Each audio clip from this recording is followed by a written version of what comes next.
함께 기도하겠습니다. 하나님 아버지, 오늘도 우리가 우리 빛 대신 주님의 말씀을 따라 이 세상을 살아가는 주 예수 그리스도의 제자로 서기 위하여 또 그 제자로 예배드리기 위하여 나왔습니다. 이 자리 가운데 우리의 예배를 받아주시며 성령 하나님 인도하여 주시며 말씀을 깨닫는 지혜들을 우리에게 허락하여 주시옵소서. 예수님 이름으로 기도합나이다. 아멘. 네, 오늘 하나님 주시는 말씀은 요한복음 9장 1절에서 12절 말씀입니다. 요한복음 9장 1절에서 12절 말씀을 같이 교독하겠습니다. 예수께서 길을 가실 때에 날 때부터 맹인된 사람을 보신지라. 제자들이 물어 이르되 랍비여, 이 사람이 맹인으로 난 것이 누구의 죄로 인함이니이까? 자기이니까 그의 부모니이까?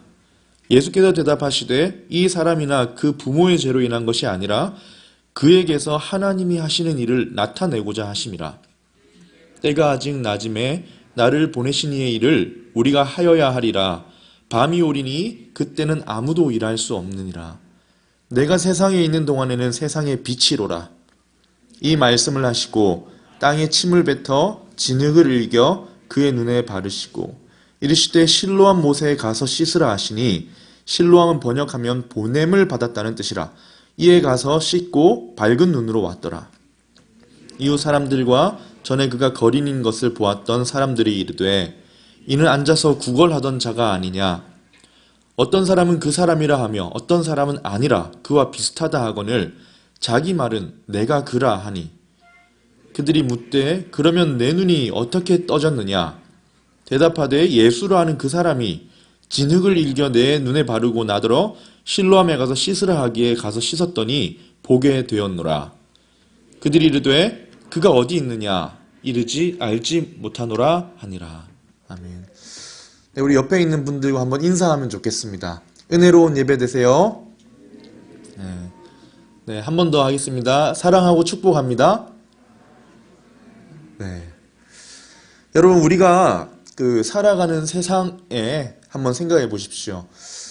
대학을 가거나 직장을 가거나 사회에 나갔을 때 우리가 세상에서 믿음으로 선택하고 살아가는 것이 자연스럽습니까? 아니면 조금의 저항을 받습니까?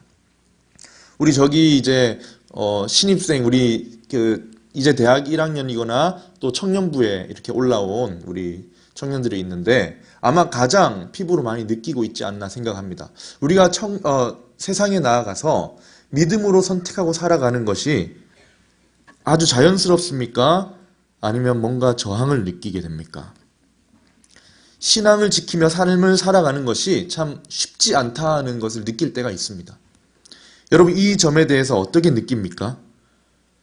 믿음의 기준을 따라 선택하고 살아가는 예수 그리스도의 그 구원의 빛을 따라가는 사람으로 사는 것이 당연한 것인데 때로 세상에서 내 믿음의 기준을 가지고 선택하는 것이 이상하게 보이진 않나?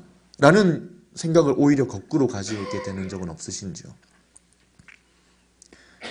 혹시 누가 뭐라고 하지도 않았는데 내 스스로가 내가 신앙으로 이렇게 선택하고 살아가는 것이 잘하고 있는 것인가? 라는 생각을 하지 않습니까? 지금 우리가 살아가는 세대는 참 기준이 없는 세대가 되어버렸습니다. 제가 예전에도 베리타스 포럼 이야기라는 책을 이야기하면서 거기에 나온 이야기를 조금 했었는데요. 지금 이 대학 가든 세상에는 이 기준이 없어졌습니다. 상대주의화 되어서 어떻게 되었냐면 무분별하게 모든 것을 진리로 받아들이는 시대가 된 것이지요. 원래 다양성이란 건 하나님이 참 다양한 모습으로 우리를 지으셨고 예수 그리스도 안으로 모아들이시는 게 그 다양성인데 이 다양성이 어떻게 왜곡되었냐면 무분별하게 다 그냥 진리로 받아들이는 시가 된 것입니다. 자, 그런데 문제는 뭐냐면 이 다양성의 왜곡이 어떻게 되냐면 이상하게도 그리스도를 따르고 믿는 신앙을 우습게 여기게 되었다는 것입니다. 다양한 것들을 다 인정해야 되고 받아들여야 된다고 하면서 그리스도인들의 믿음과 그 신앙은 우습게 여기고 이상하게 생각하는 그런 문화가 많다는 것이죠. 참 이상하지 않습니까? 우리는 세상이 추구하는 방향을 따라가지 않습니다. 우리는 진리를 알기 때문이지요.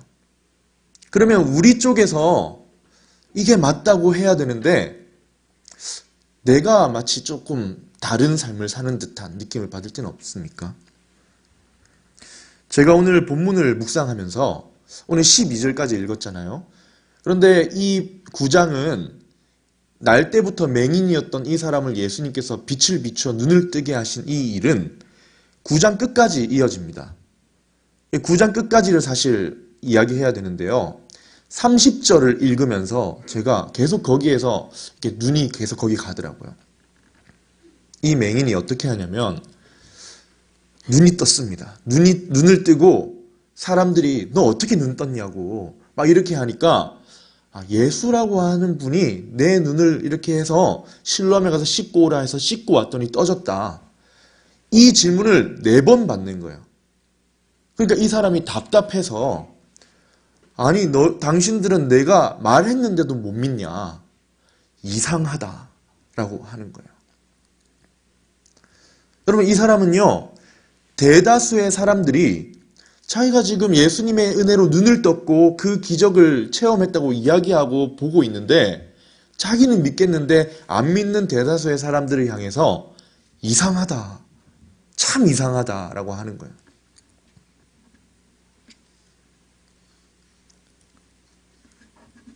예수님께서 태어나면서부터 앞을 못 보던 이 사람을 고쳐주셨습니다. 자기는 그 예수님 때문에 눈을 뜨고 너무 기쁜데 왜 당신들은 못 믿느냐? 여러분 이게 정상 아닙니까? 눈먼 세상에 예수님이 빛을 비추어 주셔서 눈을 뜬 사람이 그 진리의 빛을 보고 그 길을 가는데 그 길에 대해서 이해를 못하는 사람들을 향해 이상하다. 왜 이 빛을 보지 못하느냐 하는 게 정상이지 않습니까? 근데 우리는 얼마나 많은 경우에 내가 마치 이상한 것처럼 위축되지는 않습니까? 여러분 이 사람은요. 바리새인들이 예수님이 그렇게 했다는 것을 못 믿게 하려고 부정하려고 협박도 하고 위협도 하거든요. 근데 이 사람은 꿈쩍도 안 해요. 오히려 더 이해가 안 간다는 모습으로 당신들 물어봤으면서 왜 또 묻냐? 예수님이 내 눈 뜨게 하셨다니까 이렇게 따지듯이 이야기하는 거예요. 진리를 모르는 대다수의 사람들 앞에서 홀로 서서 진리가 여기 있다고 계속 혼자 맞서 싸우고 있는 겁니다. 이상하다. 참 이상하다. 어떻게 보고도 믿으려고 하지 않느냐. 여러분 세상은 보이는 것을 믿습니다. 느껴지고 만져지는 것, 보이는 것을 믿는 것 자연스럽지요. 그런데 자기가 눈 뜬 것을 보고도 못 믿는 사람들을 향해 이상하다. 참 이해가 안 간다는 겁니다. 이게 정상 아니겠습니까? 진리를 가진 우리가 진리를 모르는 눈먼 세상을 향해 이상하다. 왜 우리는 빛을 보는데 당신을 못 보느냐 이렇게 해야 되는 거 아닙니까? 그런데 왜 우리는 세상에서 마치 우리가 이상한 것처럼 느낄 때가 있느냐는 겁니다. 날 때부터 맹인이었던 이 사람은 그 다수 앞에서 그렇게 위협하고 협박까지 하는 생계가 흔들리는 그 상황 앞에서도 어떻게 이렇게 담대하고 당당할 수 있었을까요? 이런 질문이 드는 거죠. 어떻게 이렇게 자기 믿음에 당당할 수 있었을까요? 먼저 우리는 이 사람이 누구였는지 어떻게 눈을 떴는지 살펴보려고 합니다. 말씀을 같이 보겠습니다. 예수님께서 처음에 이렇게 시작합니다. 길을 가시는데요. 날 때부터 맹인되었던 그 자를 보십니다. 보셨다라고 되어 있습니다.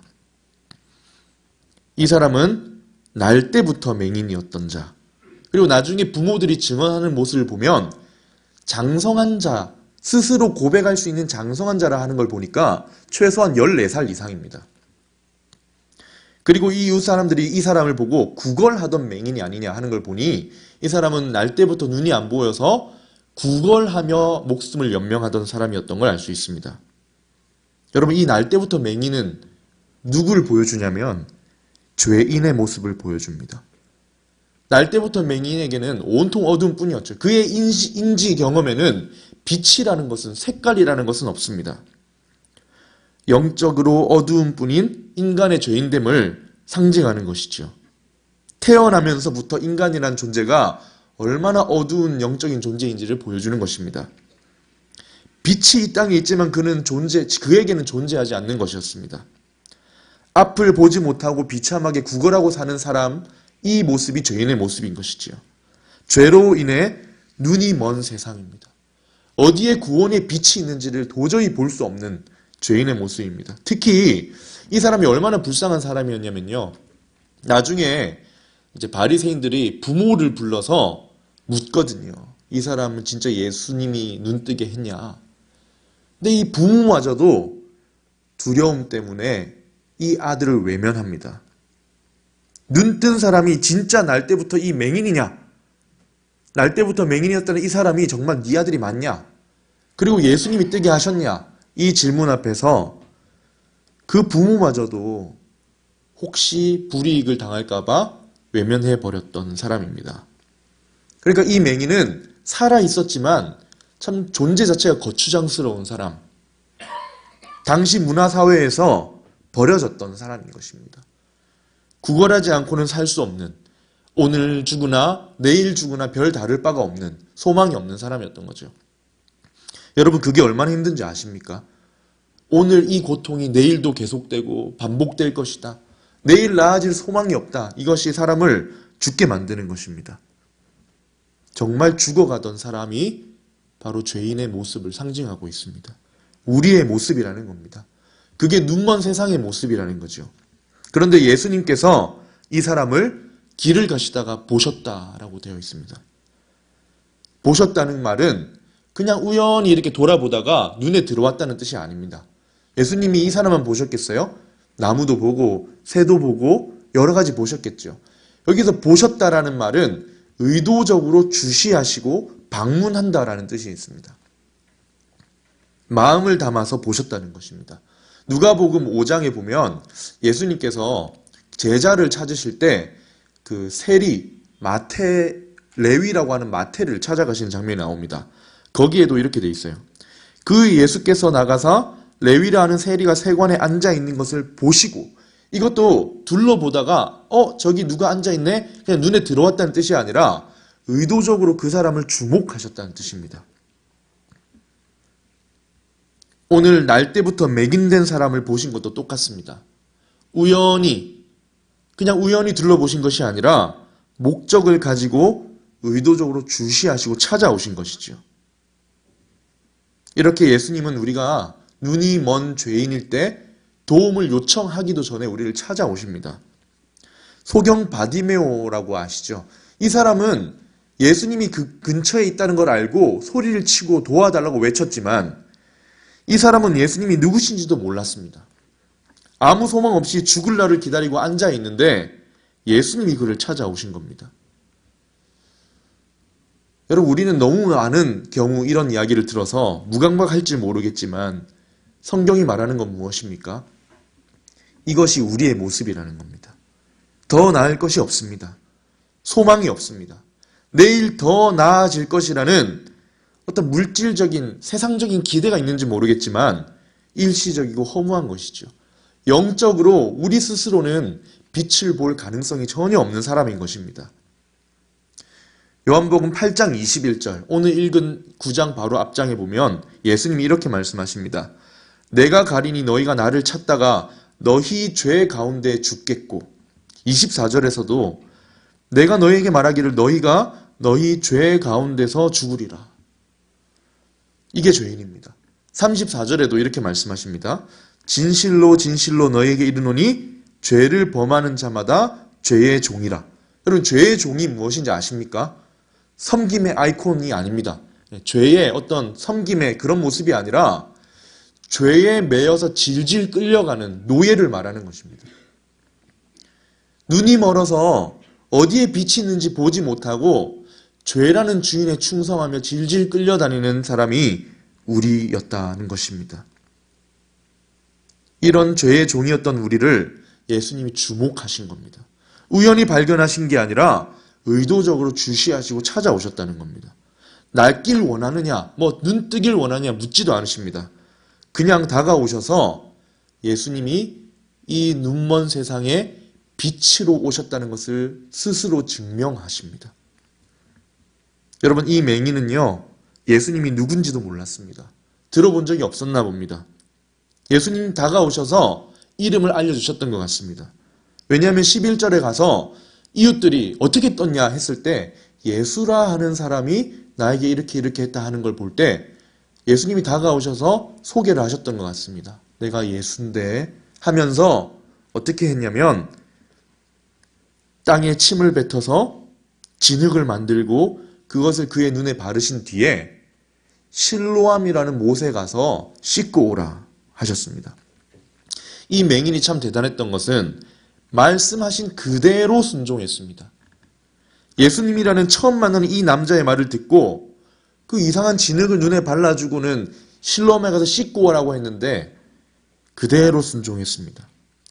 다른 기적들처럼 안수했더니 그 자리에서 눈이 밝아진 게 아니에요. 그 자리에서 팔이 펴지고 그 자리에서 중풍부자가 벌떡 일어나서 자기 자리를 가져가듯이 갑자기 그 자리에서 눈 떠진 게 아닙니다. 이 사람에게는 과정이 있었습니다. 생각할 시간이 주어졌습니다.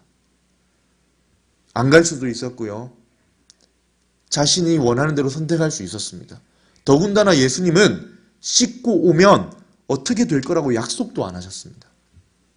근데 이 사람은 갑니다. 쉽지 않지만 갑니다. 부딪힐 수 있고 넘어질 수 있고 앞이 보이지 않으니 어렵지만 갑니다. 이 사람은 순종했고 순종이 그의 눈뜨게 하는 곳까지 나아가게 합니다. 여러분, 우리는 얼마나 순종합니까? 눈이 안 보이는 이 사람이 보는 사람의 말을 들어야 하는데 우리는 얼마나 고집을 부리고 그 자리를 지켜내려고 하는지 모르겠습니다. 이 사람은 그러나 순종했고 돌아오는 길에는 눈을 떠서 보면서 돌아온 것입니다. 예수님께서 어둠을 비추시는 빛이심을 이 사람을 통해 증명하신 것이죠. 예수님은 눈먼 세상에 빛으로 오셨습니다. 요한복음 1장 1절에 혹시 뭐라고 하셨는지 기억하시나요? 한번 같이 읽겠습니다. 태초에 말씀이 계시니라. 이 말씀이 하나님과 함께 계셨으니 이 말씀은 곧 하나님이시니라. 3절에는 이렇게 말씀합니다.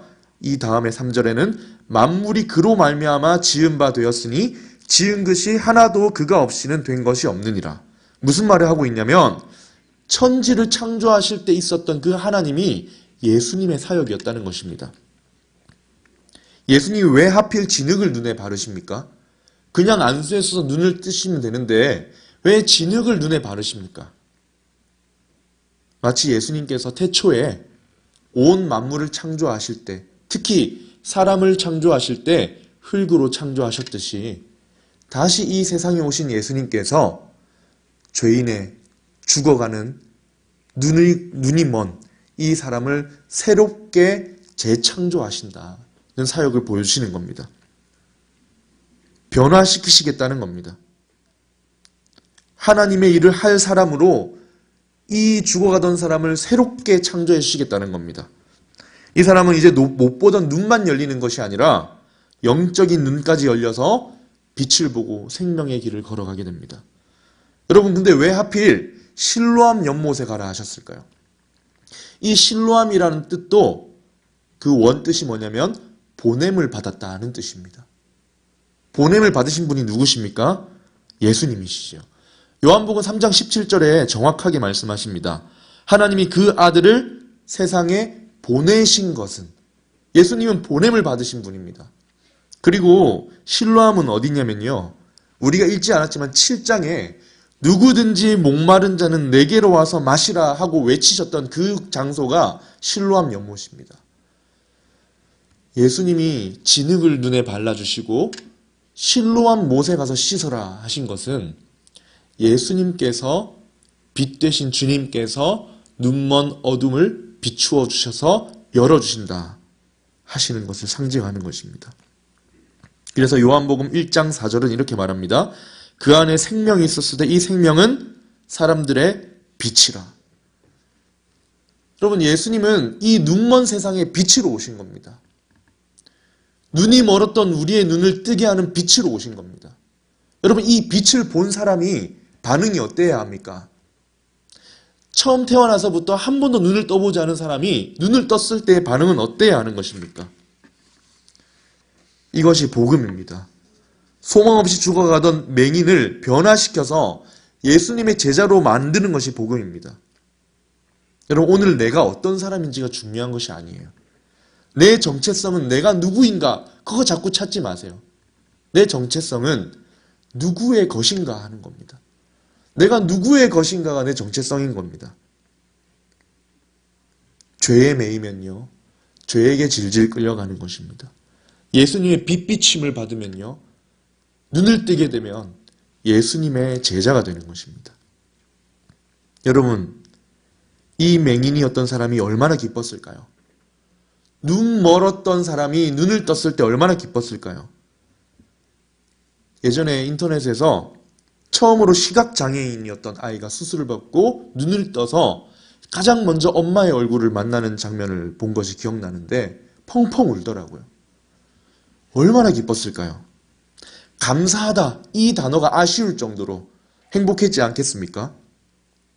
여러분, 눈먼 세상에 빛을 본 자는 기쁜 것입니다.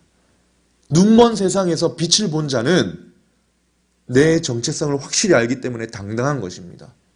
예수님의 제자가 되는 것이지요. 그런데 그 변화된 눈뜬 모습을 본 이웃들과 사람들의 반응은 이상합니다. 8절에 보니 이웃 사람들과 그가 거린이었던 걸 본 사람들이, 야, 이 사람은 구걸하던 자인데 어떻게 된 거지?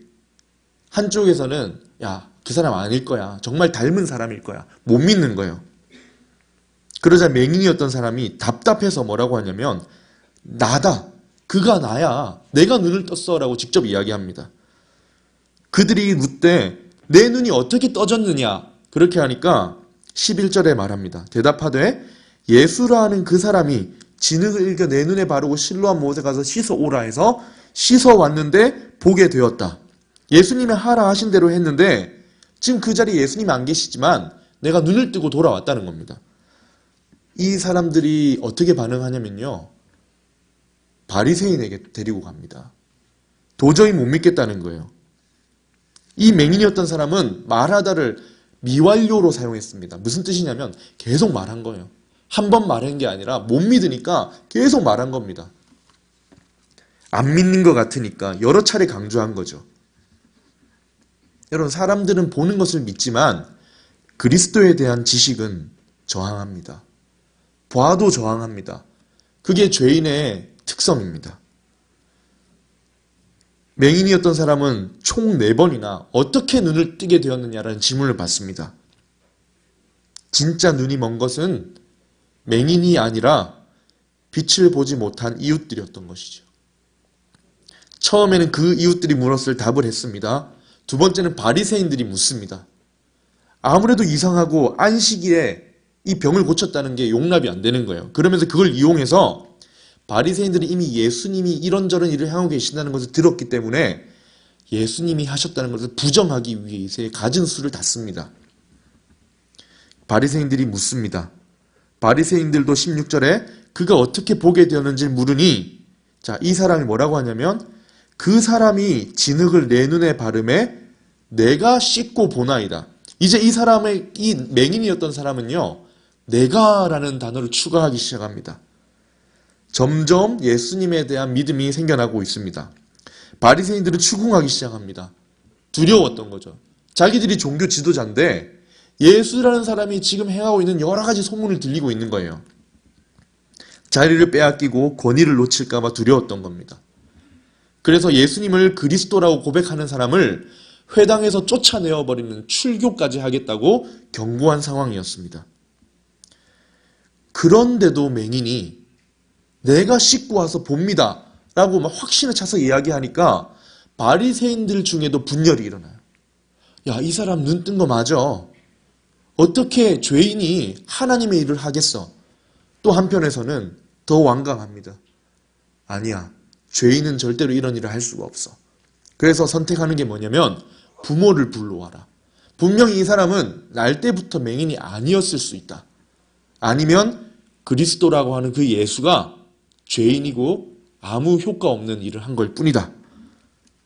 그걸 찾기 위해서, 예수님의 흠을 찾기 위해서 집중하기 시작합니다.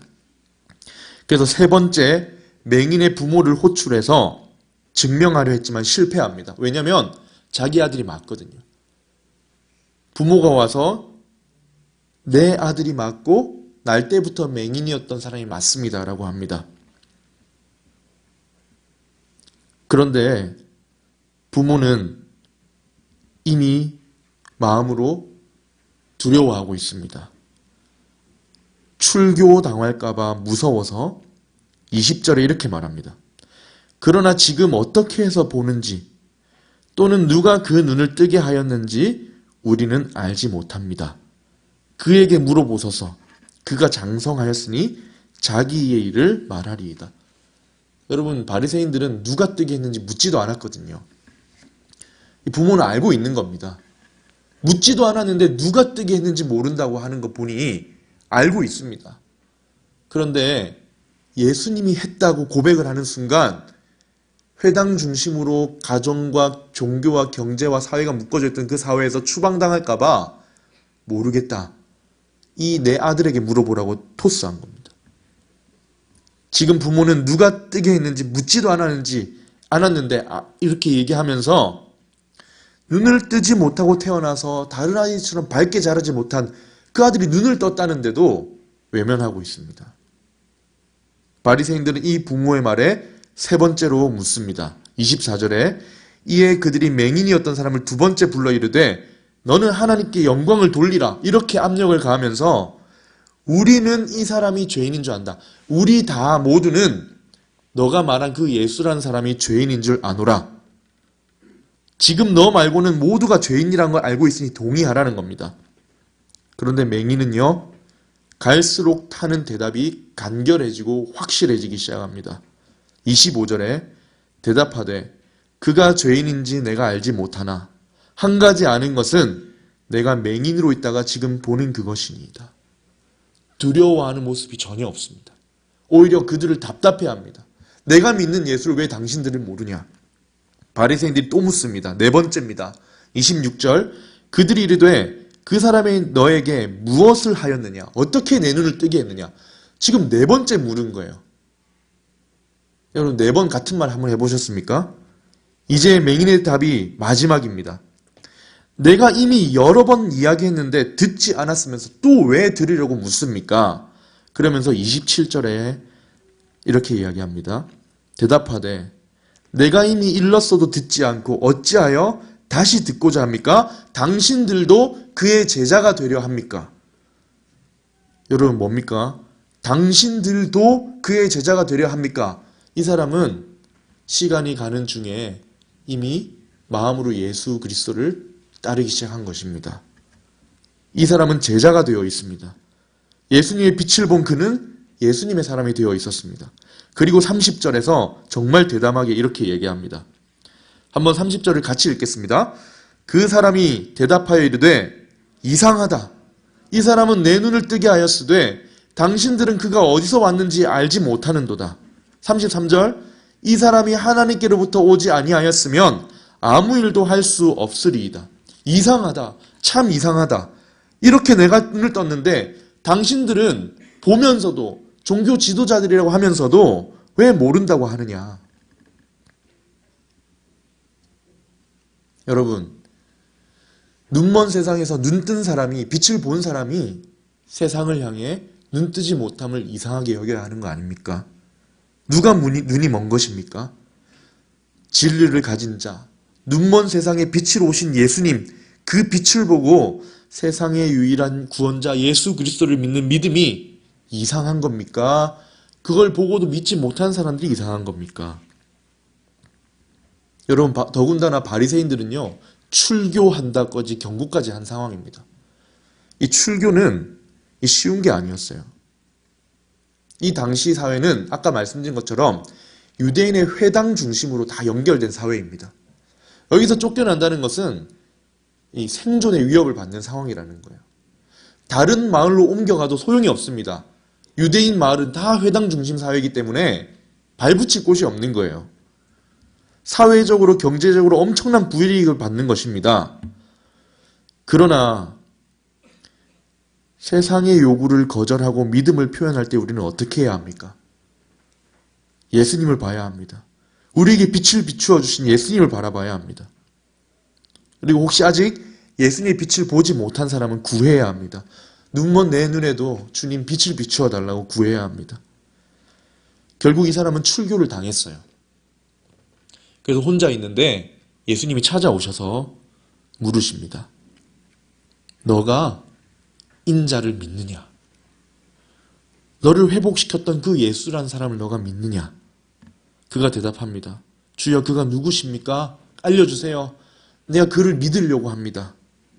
그러자 예수님이 37절에 예수께서 이르시되 너가 지금 그를 보았거니와 지금 너와 말하는 자가 그이니라. 그러자 이 사람이 이르되 주여, 내가 믿나이다 하면서 절을 합니다. 왜 맹인이었던 자는 보고 믿었고 다른 사람들은 보고도 못 믿습니까? 영적인 눈이 멀었기 때문입니다. 믿음은 자연스럽게 생기는 것이 아닙니다. 죄인의 마음은 믿음이 들어오지 못하게 저항하게 되어 있습니다. 우리의 이성과 의지와 감성이 믿음에 대한 내용과 지식은 저항하게 되어 있는 게 죄인의 모습입니다. 그럼 맹인은 왜 믿었습니까? 예수님이 빛을 비추셨기 때문입니다.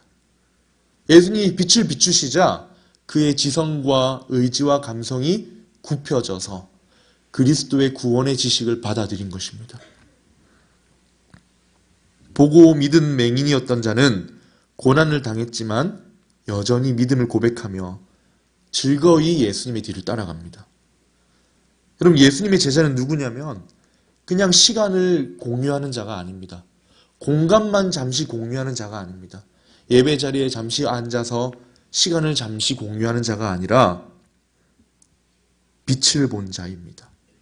주님을 따르는 신뢰와 사랑으로 주님을 따르는 자입니다. 말씀을 정리하겠습니다. 예수님은 눈먼 세상에 빛으로 오셨습니다. 날 때부터 맹인이 된 우리를 의도적으로 찾아오셨습니다. 그리고 눈을 뜨게 하신 하나님이시죠. 이 시간 기도해야 합니다. 눈먼 세상에서 눈이 먼 사람으로 살지 않고 영적인 눈을 떠서 빛이신 주님을 보고 따라가는 제자가 될 수 있기를. 그래서 내가 죽어가던 소망 없던 사람이었지만 예수님을 드러내는 제자로서 하나님의 일을 하는 사람으로 세워주시기를. 눈먼 세상에 빛으로 오신 주님, 내 눈을 밝혀주시고 구원의 길을 보게 해주신 은혜에 감사합니다. 우리를 주님의 제자로 삼아주시고 변화되는 은혜가 있게 해주십시오. 우리 이렇게 기도해야 할 것입니다. 우리 함께 말씀을 기억하면서 함께 찬양했으면 좋겠습니다. 우리 시간 다 일어나서 예수 우리들의 밝은 빛 함께 찬양하겠습니다.